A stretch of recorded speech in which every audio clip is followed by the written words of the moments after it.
hadn't been out for 13 years. I mean, they hadn't been out in the fresh air and see the sun and feel the grass.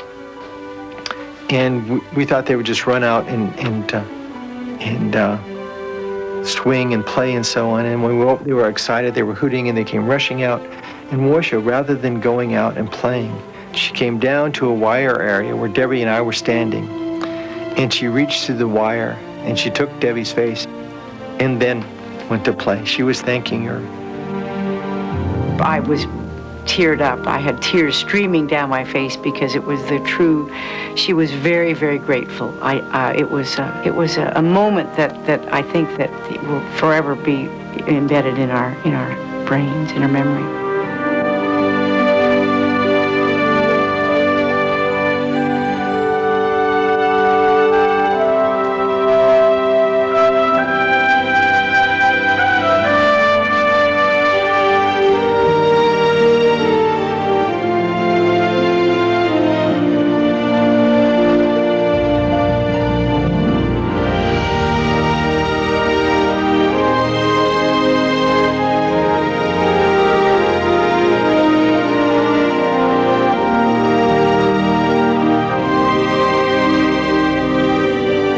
Alguns animais, há uma amizade e até um parentesco que dilui as barreiras.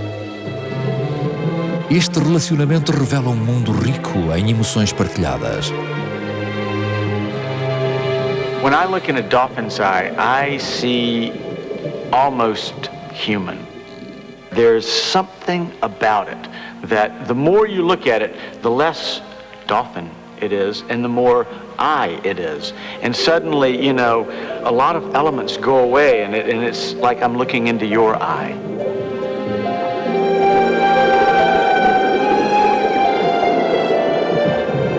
I feel there's something being communicated. Something's going back and forth. It isn't one way. Yeah, I'm looking at the dolphin, but the dolphin is looking at me.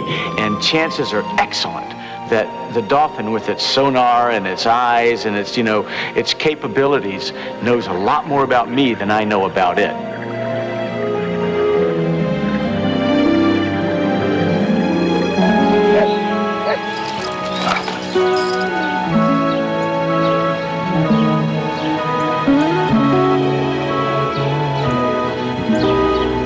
Os elos mais óbvios entre seres humanos e animais acontecem com os animais de estimação. 37 milhões de americanos dão prendas de Natal aos seus gatos. Dos 60 milhões de cães que vivem como animais de estimação nos Estados Unidos, 10 milhões dormem nas camas dos donos. 2 milhões de cães comem uma refeição especial no dia do seu aniversário. Ao vivermos assim perto dos nossos animais de estimação, estamos sintonizados com os seus estados emocionais. Mas a nossa ligação vai mais longe. Novos estudos revelam que até temos as mesmas perturbações emocionais. Nicholas Dodman, veterinário da Universidade de Tufts, é pioneiro no tratamento da ansiedade e da depressão nos animais. They do respond to human antidepressant medication. The explanation for why dogs and cats respond to human medication must be that the brains are sort of fundamentally similar. You could teach the anatomy of the human brain in gross terms using, you know, for example, a dog brain. So that structurally it looks the same. He looks terrific. He's doing very well. I first saw Hogan in 1994. Connie Bombasi had owned him for about 9 months. He'd had a dysfunctional history, he'd been abused, and she provided this wonderful home for him. I would think a large percentage of Hogan's original problems are emotionally based. I mean, he had the double negative effects of this, what I call dysfunctional environment of, you know, abuse and neglect early on. Plus he was deaf, which makes life a lot more confusing to be in this silent visual world, not understanding things, and to be bounced around like a cork on the ocean. And then he found his rock, which was Connie. He became very bonded to her, couldn't be separated, cleaved to her like a Velcro strip. She went back to work and his world sort of fell apart. About a month after I started going back to work, Hogan became compulsive about pacing. And then he combined pawing with the pacing, and he would pace, paw, constantly. He displayed what behaviorists would call a displacement behavior, which later, he would display this pawing, pacing, even when there was no apparent stress, so that then it had assumed kind of compulsive proportions. He was an upset, unhappy, anxious dog who was morbidly bonded to Connie. We had to use an antidepressant to get him out of the original hole that he was in. A obsessão de Hogan foi tratada com antidepressivos, mas o dálmata mantinha-se isolado pela surdez. Calm. Kiss. Thank you. Now, take it gentle. Good, yes, good. Hands. Connie ensinou-lhe alguma da linguagem americana por sinais para poderem comunicar. Hogan conhece agora mais de 60 palavras. Por fim, o Dr. Dodman achou que Hogan precisava de adquirir confiança em si mesmo para que Connie não fosse o seu único apoio. Ela e o marido construíram um elaborado percurso de obstáculos. Ao fim de cada corrida em que se sai bem, Hogan parece ficar muito animado. I think a dog needs a life, It's almost like what I call a get a job program, and that is, they need something to do. There they go. Yeah, there they go. Alguns cães têm empregos e até uma ligação emocional com o trabalho. Logo após o ataque bombista em Oklahoma, cães especialmente treinados e os seus parceiros humanos chegaram de todo o país para ajudar na busca de sobreviventes. Porém, depressa se tornou claro que os cães passariam vários dias e várias noites a encontrar apenas cadáveres.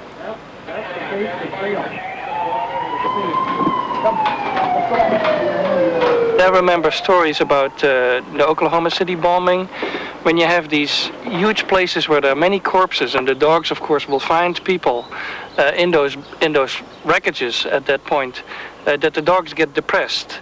And that's a very interesting phenomenon. The dogs get depressed to the point that they don't want to go into these areas anymore. So even though they have been trained and they get all the rewards and the praise that they normally get, they don't want to do this work anymore. Quando os cães foram vencidos pela constante desilusão de não encontrarem sobreviventes, os treinadores viram que já nem o afeto os animava. This is very stressful for the dogs. They understand death, or at least we think they do. They find this just as disturbing as the rest of us.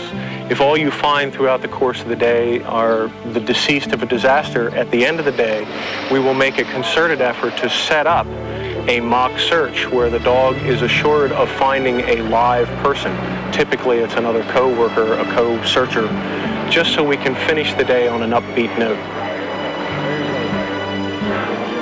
What it indicates is that behind the things that they do and that for which they have been trained, there's also some sort of emotion that we don't completely understand, but it's certainly not just a reward and punishment kind of training. There's some sort of emotion and maybe even joy involved, joy of finding someone alive.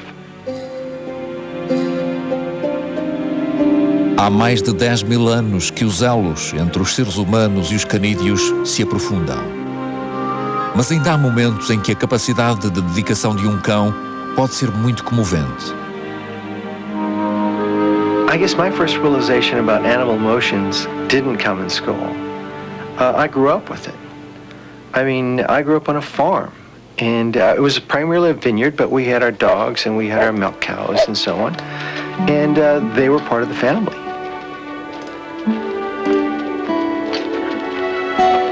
Brownie was just an amazing dog. She sort of adopted us and wasn't your usual, in-house dog, but she was out and very watchful of the family. She really did watch us. It was a hot California day, and we were coming in from picking cucumbers.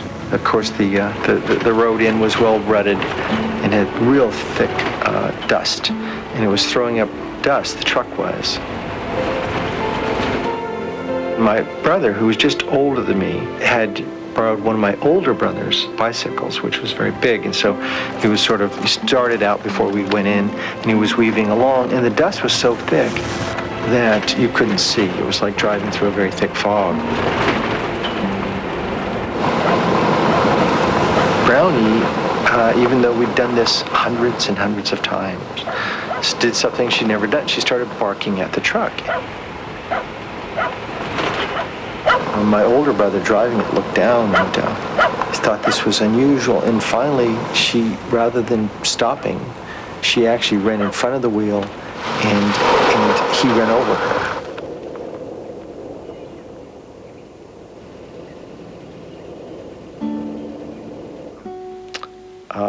The truck stopped, and I was on the truck. I felt, and everybody, the whole family felt that we just run over this dog. When the truck stopped, not, just 10 feet in front of the truck, was my brother stuck in a rut where his bicycle, he couldn't get it out and was panicked. And had they continued, we certainly would have run into him. We would have run him over rather than her. She made a choice. It was her choice to sacrifice herself. Brownie had, if you will, a parental relationship with all of the children in the family. And we were basically her pups, I'm sure.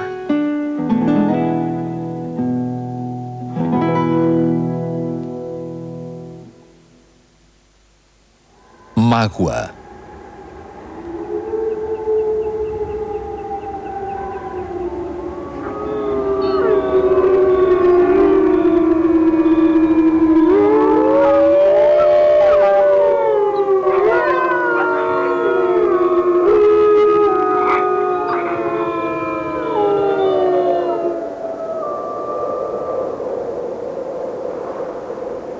A mágoa é uma das emoções mais profundas e perturbadoras do repertório do coração. Os animais sentirão este sofrimento como os seres humanos? Mesmo entre os animais que habitualmente matam outros para sobreviver, poderá haver sentimentos de perda? O olhar apurado de Jim Butcher tem-se treinado muitas vezes nos mecanismos das sociedades dos lobos. With wolves, we think of packs as a sort of a mob, a group of animals roaming in the forest, unrelated to each other. A pack is really a family. It's mother, father, sister, brother, aunts and uncles, grandfather, grandchildren. And more than anything else in their life, they care about each other and they care about their family.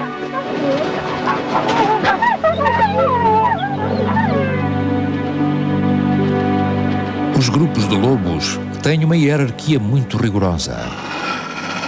Em primeiro lugar está o macho dominante. Em último lugar está o lobo menos dominante.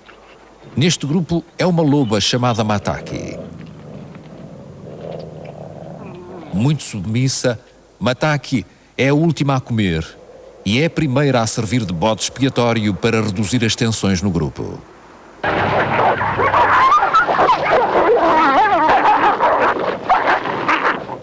Ao que parece, ela é como uma proscrita. Mas uma tragédia súbita mostrou a Jim como até o elemento mais inferior do grupo pode ser estimado. We saw emotions in the wolves throughout the time that we lived with the wolves, but especially there was an incident where a mountain lion had climbed the fence, got in the enclosure and killed Mataki.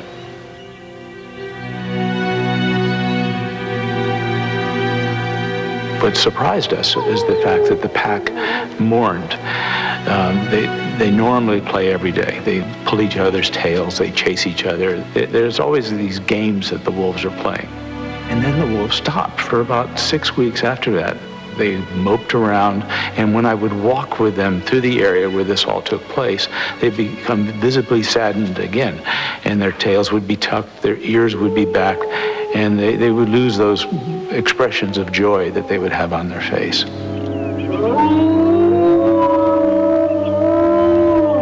I think that was grief. I've read about this before. Scientists have been following wolves with radio telemetry. A wolf has been trapped and killed in the area, and the pack will roam in figure-8 patterns, searching and howling in a very sad way.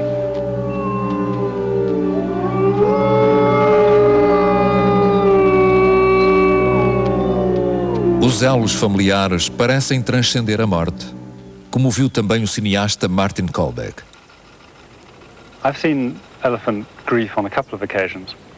One occasion was when the family that we were following came across the bones of a relative. It was Echo's, the matriarch's, best friend. We knew these bones to be her bones, and the reaction was quite extraordinary. The family was emerging from some palms, and then suddenly one of the individuals caught the scent of these bones. She actually visibly reacted, whereupon the rest of the family just moved around these bones and started smelling them and touching them with the tips of their trunks.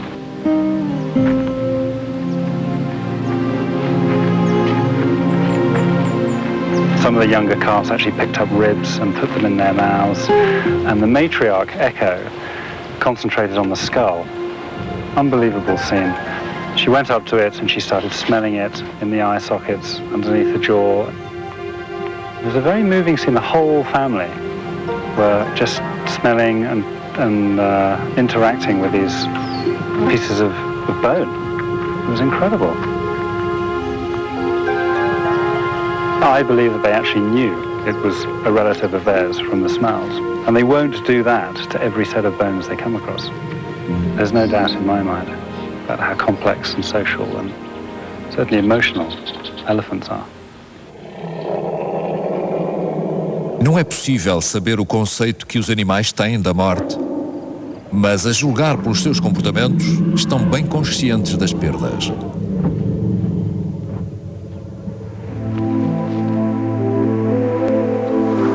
Entre os macacos que vivem num parque nacional perto de Nagano, no Japão, o inverno trouxe uma tragédia a uma mãe chamada Marulius.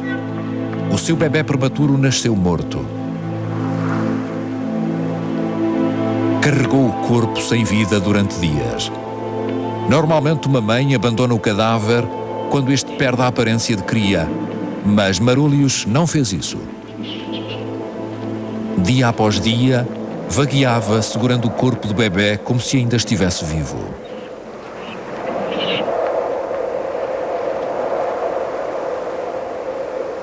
Por fim, os guardas do parque levaram o cadáver e enterraram-no. Mas isso não aliviou o sofrimento da jovem mãe.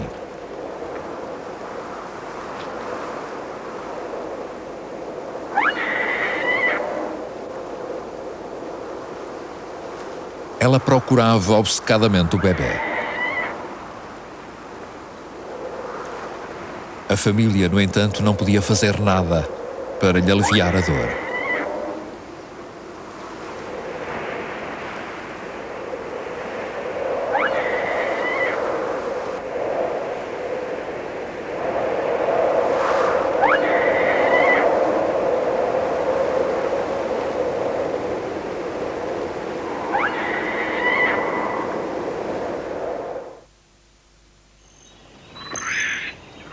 O conforto de viver num grupo social consiste no facto de os animais poderem olhar uns pelos outros, proteger-se e tratar-se mutuamente.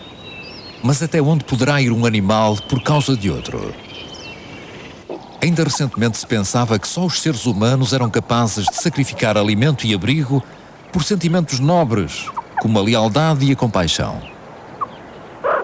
Mas uma colónia de mamíferos primitivos, chamados suricatas, desafia esta noção.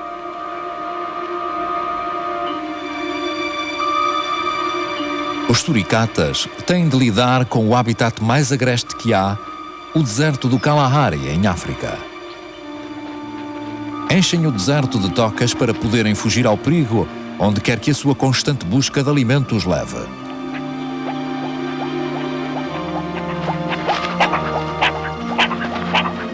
Um dia, no regresso de uma saída em busca de alimento, este grupo viu que um chacal lhes tinha ocupado uma das tocas com as crias. Um suricata mais arrojado decidiu investigar. Quando anoiteceu, continuava sozinho a enfrentar o chacal.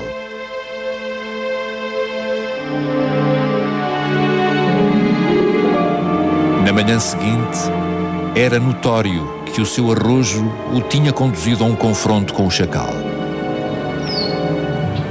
A mãe procurou confortá-lo, mas ele enfraqueceu rapidamente.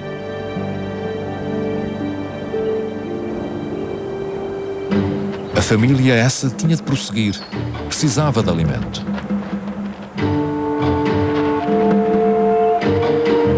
Os suricatas não conseguem sobreviver sozinhos neste ambiente hostil. Assim, o grupo abrandou o andamento, mas ele mal conseguiu acompanhá-lo.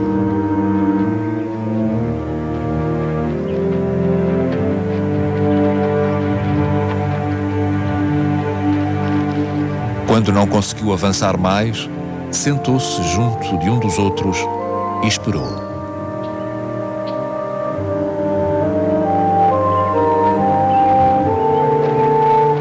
A perder as forças, caiu numa das tocas. Um a um, os familiares foram ter com ele.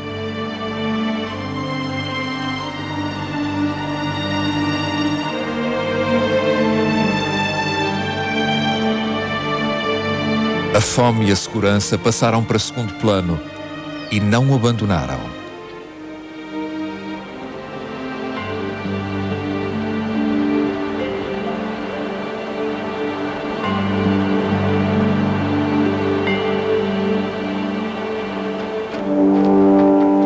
Por fim, o suricata moribundo afastou-se a alguns passos da família.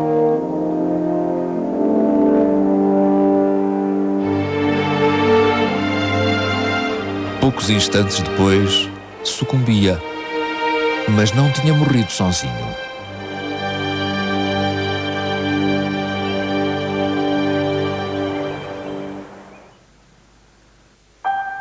Qual é a diferença?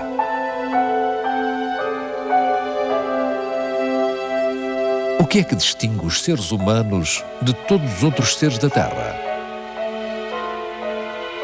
O coração humano é único? Ou é apenas um entre muitos? Com a sua capacidade de se exprimir numa linguagem, o Washoe é um dos poucos animais que conseguem dizer o que lhes vai no coração. Washoe has expectations of her friends, and if you come in 4 days a week, then, my gosh, she expects you in 4 days a week, and if you don't come in, you've got some explaining to do. I was pregnant in the summer of 1982, and I had a miscarriage, and was gone for a couple days. So I came in, and she kind of gave me the cold shoulder, and I said, "I'm sorry I've been gone, but my baby died." And I thought Washoe would understand because I knew she had lost a baby before too. She looked at me, and then she looked away, and she looked back into my eyes, and she signed "cry." And I knew in that moment that she felt empathy. I got up to leave, and she signed, "Please, person, hug." And so I came back, and we visited for a while. Há alguns animais em cujas vidas podemos ver reflexos nossos. Animais em que vemos a gênese das nossas emoções.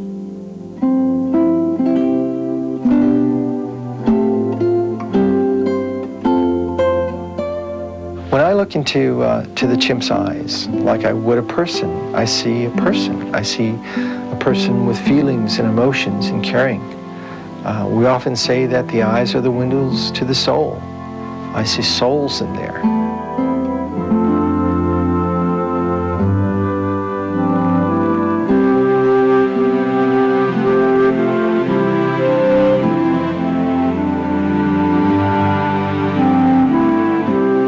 I think ultimately, if we consider that we're made up of physical,